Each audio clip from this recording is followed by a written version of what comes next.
June అయిపోవచ్చిందండి. వర్షాలు అయితే మొదలయ్యాయి. ఈ కలుపు మొక్కలు ఇవన్నీ తీసేసి మొక్కలన్నీ కూడా గ్రేడింగ్ చేసి విత్తనాలు పెట్టుకున్నాం అనుకోండి, ఇంకా మనకు మంచి కాపు మొదలవుతుందన్నమాట.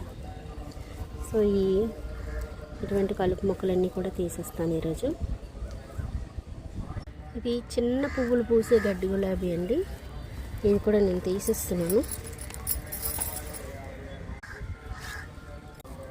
ఎందుకంటే ఈ టబ్బు నేను చామంతుల కోసం ఉంచేయాలనుకున్నానండి. లాస్ట్ ఇయర్ చామంతులు పూసింది కదా, సో అందుకనే నేను ఇది తీయలేదు. ఈ చామంతి కోసం వదిలేస్తున్నాను. ఈ చిలక తోటకూర ఇవన్నీ కూడా నేను తీసేస్తానండి.